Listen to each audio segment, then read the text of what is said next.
हरे कृष्णा। आप सभी का स्वागत है हमारे चैनल पर। आपका दिन शुभ और मंगलमय हो। भगवान विष्णु जी और माता लक्ष्मी जी की कृपा आप लोगों पर सदा सदैव बनी रहे। आइए आज हम लोग सुनेंगे मार्गशीर्ष मास के गुरुवार महालक्ष्मी व्रत की कथा। यह व्रत पूज करने से माता महालक्ष्मी प्रसन्न होती है तथा सुख एवं धन संपत्ति प्राप्त होती है। यह व्रत करने वाले स्त्री तथा पुरुष दोनों मन से स्वस्थ एवं आनंदमय होने चाहिए। इस व्रत को किसी भी महीने के प्रथम गुरुवार बृहस्पतिवार से शुरू कर सकते हैं। विधि नियम अनुसार हर गुरुवार को महालक्ष्मी व्रत करें। श्री महालक्ष्मी की व्रत कथा को पढ़े। लगातार 8 गुरुवार को डोट व्रत पालन करने पर अंतिम गुरुवार को समापन करें। श्री महालक्ष्मी महात्म्य की व्रत कथा। गुरुवार की कथा आइए भक्तजनों ध्यान से सुने। श्री महालक्ष्मी की व्रत कथा। गुरुवार की व्रत कथा। इसे श्रावण और पठन करने से दख दारिद्र्य दूर हो जाता है। श्री महालक्ष्मी माता की कृपा से सुख संपत्ति ऐश्वर्य प्राप्त होता है। मन की इच्छा पूरी होती है। श्री महालक्ष्मी माता के अनेक रूप तथा नाम है। भूतल में वे छाया, शक्ति, तृष्णा, शांति, जाति, लज्जा, श्रद्धा, कांति, वृत्ति, स्मृति, दया, तुष्टि माता अधिष्ठात्री एवं लक्ष्मी के रूप में स्थित है। उन्हें प्रणाम करते हैं। कैलाश पर्वत पर पार्वती, क्षीर सागर में सिंधु कन्या, स्वर्ग लोक में महालक्ष्मी, भूलोक में लक्ष्मी, ब्रह्मलोक में सावित्री, ग्वालों में राधिका, वृंदावन में रासे, शबरी, चंदनवन में चंद्रा, चंपक न में गिरजा, पद्म वन में पद्मा, मल्टी व में मालती, कुंदन वन में कुंद, दंती, केतकी वन में सुशीला, कदम वन में कदम्ब माला, राज प्रसाद में राजलक्ष्मी और घर घर में गृहलक्ष्मी इन विभिन्न नामों से पहचानी जाती है। इस तरह सर्वथा चारों और सर्वभूत में सुपरिचित माता श्री महालक्ष्मी की यह कथा है। अब हम इसका श्रावण पठन करेंगे। भारतवर्ष के सौराष्ट्र देश में द्वापर युग की यह कहानी हुई है। सौराष्ट्र में उस समय भद्रशवा नाम के राजा थे। वे बड़े पराक्रमी राजा थे। 4 वेद, 6 शास्त्र, 18 पुराणों का उन्हें ज्ञान था। उनकी रानी का नाम शरद चंद्रिका था। रानी दिखने में सुंदर और सुलक्षणा थी तथा पतिव्रता थी। उन दोनों को 7 पुत्र तथा उसके बाद एक कन्या का वरदान मिला था। कन्या का नाम श्याम बाला था। एक बार महालक्ष्मी जी के मन में आया कि जाकर उस राजा के राजप्रसाद में रहे, इससे राजा को दुगनी धन दौलत की प्राप्ति होगी और वह इस धन दौलत से अपनी प्रजा को और सुख दे पाएगा। गरीब के घर अगर रहे और उसे धन दौलत प्राप्त हो तो वह स्वार्थी की तरह केवल अपने ऊपर ही खर्च करेगा। यह सोचकर श्री महालक्ष्मी जी ने बूढ़ी ब्राह्मण स्त्री का रूप धारण किया। हाथ में लाठी लिए लाठी के सहारे रानी के द्वार तक पहुंची। यद्यपि उन्होंने बूढ़ी औरत का रूप धारण किया था पर उनके चेहरे पर देवी का तेज था। उन्हें देखते ही एक दासी सामने आई। उसने इनका नाम धाम, काम, धर्म पूछ टाला। वृद्ध ब्राह्मण का रूप धारित माता लक्ष्मी ने कहा, बालिके, मेरा नाम कमला है, मेरे पति का नाम भुवनेश है, हम द्वारिका में रहते हैं।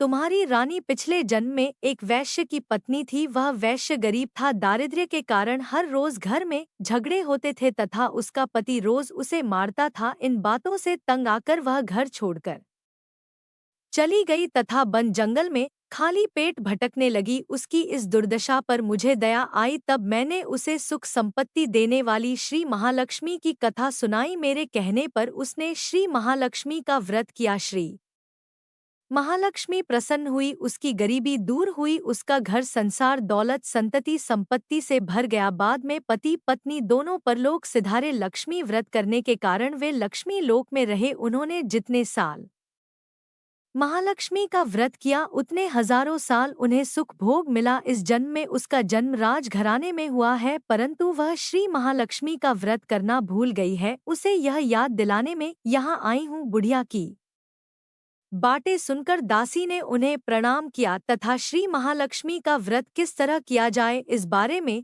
पूछा। बुढ़िया रूप धारण किए हुए श्री महालक्ष्मी माता ने दासी को पूजा की विधि तथा महिमा बताई। इसके बाद वह दासी माता को प्रणाम कर रानी को बताने अंदर चली गई। राज वैभव में रहते हुए रानी को अपने ऐश्वर्य का बहुत घमंड हुआ था। संपत्ति तथा अधिकार की वजह से वह उन्मत्त हो गई थी। दासी द्वारा बताई गई बुढ़िया की बातें सुनकर वह आग बबूला होकर राजदरबार पर आकर बुढ़िया रूपी श्री महालक्ष्मी पर बरस पड़ी। उसे यह मालूम नहीं था कि श्री महालक्ष्मी माता बुढ़िया का रूप धारण किए द्वार तक आई है, परंतु रानी का इस कदर रूख बर्ताव तथा अपना अनादर देखकर माता ने वहां ठहरना ठीक ना समझा। वे वहां से चल पड़ी। राह में उन्हें राजकुमारी श्याम बाला मिली। उन्होंने शैमल को सारी बात बताई। श्याम बाला ने अपनी ओर से श्री महालक्ष्मी माता से क्षमा मांगी। माता को उस पर दया आई। उन्होंने श्याम बाला को श्री महालक्ष्मी व्रत के बारे में बताया। उस दिन अघन मार्गशीर्ष माह का पहला गुरुवार था। श्याम बाला ने परम श्रद्धा से श्री महालक्ष्मी का व्रत रखा। फलस्वरूप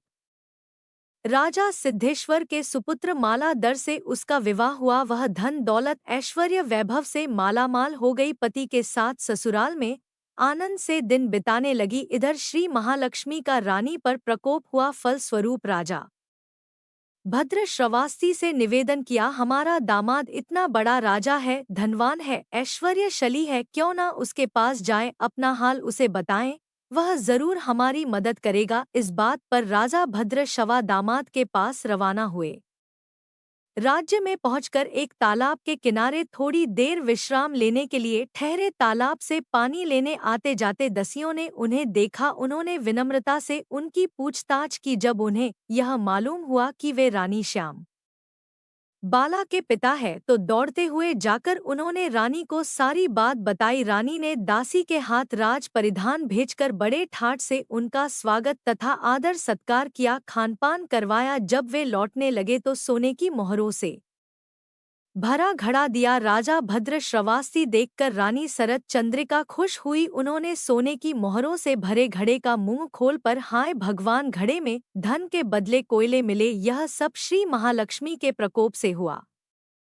इस प्रकार दुर्दशा में और कई दिन बीत गए। इस बार रानी स्वयं अपनी कन्या के पास गई। वह दिन अघन माह का अंतिम गुरुवार था। श्याम बाल ने श्री महालक्ष्मी का व्रत किया, पूजा की, अपनी माता से भी व्रत करवाया। इसके बाद रानी अपने घर आई। श्री महालक्ष्मी का व्रत रखने पर उसे फिर से अपना राजपाट, धन दौलत, ऐश्वर्य प्राप्त हुआ। वह फिर से सुख शांति आनंदमय जीवन बिताने लगी। कुछ दिनों बाद राजकन्या श्याम बाला अपने पिता के घर आई।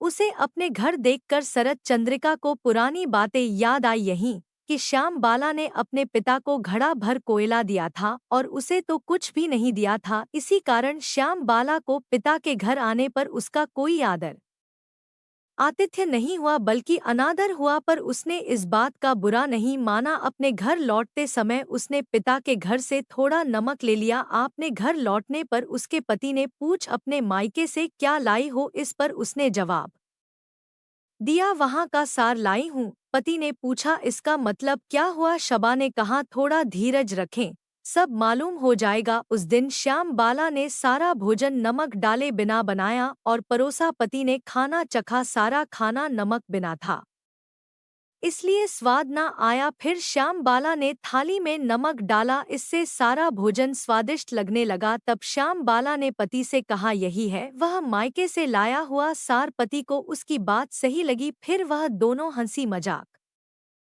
करते हुए भोजन करने लगे। कहा गया है कि इस तरह जो कोई श्रद्धा भाव से श्री महालक्ष्मी की पूजा करे उसे माता की कृपा प्राप्त होती है, सुख संपत्ति शांति प्राप्त होती, सभी मनोकामनाएं पूरी होती है। परंतु यह सब प्राप्त होने पर माता की पूजा को भूलना नहीं चाहिए। हर गुरुवार को व्रत पाठ अवश्य करना चाहिए। इस तरह श्री महालक्ष्मी की महिमा भक्तों की मनोकामना पूरी करती है। इस प्रकार श्री महालक्ष्मी की गुरुवार की कथा संपूर्ण होती है। कहा गया है कि इस तरह जो कोई श्रद्धा भाव से श्री महालक्ष्मी की पूजा करे उसे माता की कृपा प्राप्त होती है, सुख संपत्ति शांति प्राप्त होती है, सभी मनोकामनाएं पूरी होती है। परंतु यह सब प्राप्त होने पर माता की पूजा को भूलना नहीं चाहिए। हर गुरुवार को व्रत पाठ अवश्य करना चाहिए। इस तरह श्री महालक्ष्मी की महिमा भक्तों की मनोकामना पूरी करती है। इस प्रकार श्री महालक्ष्मी की गुरुवार की कथा संपूर्ण होती है। अब श्री महालक्ष्मी अष्टकम का सुने। नमस्तेस्तु महामाये श्री पीठे सुर पूजिते शंख चक्र गदा हस्ते महालक्ष्मी नमोस्तुते। एक नमस्ते गरुड़ रूढ़े कोलासर भयंकरी सर्व पाप हरे देवी महालक्ष्मी।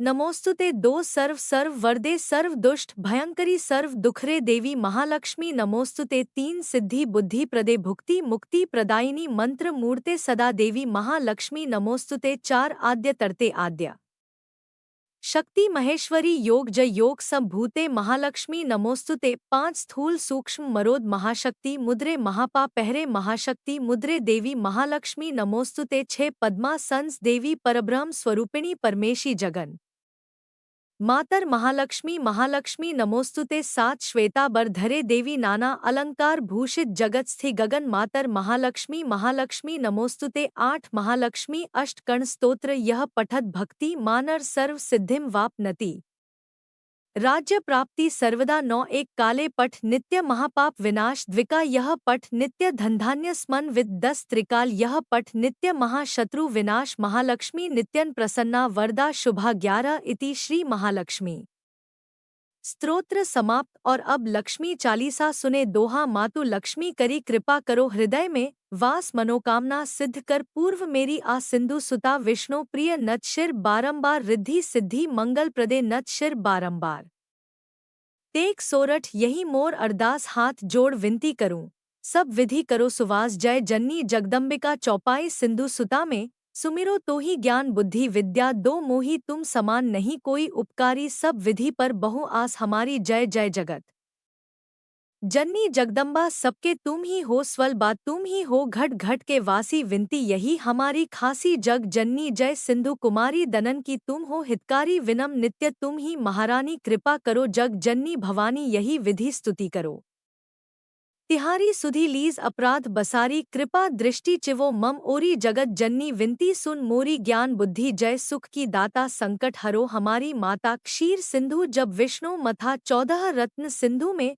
पायो 14 रत्न में तुम सुख राशि सेवा कियो प्रभु ही बनी दासी जब जब जन्म जहाँ प्रभु लिहा रूप बदलते हैं सेवा कीन्हा स्वयं विष्णु जब नर तनु धारा लीन है अवधपुरी अवतारा तब तुम प्रकट जनकपुर माही सेवा कियो हृदय पुल काहि अपनाए तो ही अंतर्यामी विश्व विदित त्रिभुवन की स्वामी तुम सब प्रबल शक्ति नहीं आनी कहे तक महिमा कहो बखानी मन क्रम वचन करे सेवका मन इच्छित वांछित फल पाई तजी छल कपट और चतुराई पूछ विविध भांति मन लाई और हाल में कहो बुझाई जो यह पाठ करे मन लाई ताको कोई कष्ट न होई मन इच्छित फल पावे फल सोई त्राही त्राही जय दोहक निवारणी त्रिविता भव बंधन हारिणी जो यह चालीसा पढ़े और पढ़ा इसे ध्यान लगाकर सुने सुनावे ताको कोई ना रोग सतावे पुत्र आदि धन संपत्ति पावे पुत्रहीन और संपत्तिहीना अंधा बधिर कोड़ी अति दीना विप्र बोलाए के पाठ करावे शंका दिल में कभी ना लावे पाठ करावे दिन चालीसा ता पर कृपा करे गौरी सा सुख संपत्ति बहुत सी पावे कमी नहीं काहू कि आवे 12 मास करे जो पूजा ते ही सम धन्य और नहीं दूजा प्रतिदिन पाठ करे मन माही उन सम कोई जग में ना बहुविधि क्या मैं करोन बड़ाई ले परीक्षा ध्यान लगाई करी विश्वास करें व्रत नेमा होई सिद्धूप जय उप्रेमा जय जय जय लक्ष्मी महारानी सब में व्याप जो गुण खानी तुम्ह तेज प्रबल जग माही तुम सम को दयाल कहूँ ना मोही अनाथ की सुधी अब लीजे संकट काटी भक्ति मोही दीजे भूल चूक करी क्षमा हमारी दर्शन दी जय दशा निहारी बिन दर्शन व्याकुल अधिकारी तुम्हें अक्षत दोहक सहते भारी नहीं मोहिन ज्ञान बुद्धि है तन में सब जानत हो अपने मन में रूप चतुर्भुज करके धारण कष्ट मोर अब करहु निवारण कही प्रकार में करोन बढ़ाई ज्ञान बुद्धि मोहिन नहीं अधिका रामदास अब कहाई पुकारी करो दूर तुम विपत हमारी दोहा त्राही त्राही दोहक हारिणी बेगी सब त्रास जयती जयती जय लक्ष्मी करो शत्रु का नाश रामदास धरी ध्यान नित विनय करत कर जोर मात लक्ष्मी दास पर करहु दया की कोर ओम जय लक्ष्मी माता मैया जय लक्ष्मी माता अब लक्ष्मी जी की आरती को सुने तुमको निशिदिन सेवत हरि विष्णु विधाता ओम जय लक्ष्मी माता उमा रमा ब्रह्माणी तुम ही जग माता मैया तुम ही जग माता सूर्य चंद्रमा ध्यावत नारद ऋषि गाता ओम जय लक्ष्मी माता दुर्गा रूप निरंजनी सुख संपत्ति दाता मैया सुख संपत्ति दाता जो कोई तुमको ध्या रिद्ध सिद्धि धन पाता ओम जय लक्ष्मी माता तुम पाताल निवासिनी तुम ही शुभ दता मैया तुम ही शुभ दता कर्म प्रभाव प्रकाशिनी भव निधि की त्राता ओम जय लक्ष्मी माता जिस घर में तुम रहती सब सद्गुण आता मैया सब सद्गुण आता सब संभव हो जाता मन नहीं घबराता ओम जय लक्ष्मी माता तुम बिन यज्ञ न होते वस्त्र न कोई पाता मैया वस्त्र न कोई पाता खान पान का वैभव सब तुमसे आता ओम जय लक्ष्मी माता शुभ गुण मंदिर सुंदर क्षीरोधी जाता मैया क्षीरोध जाता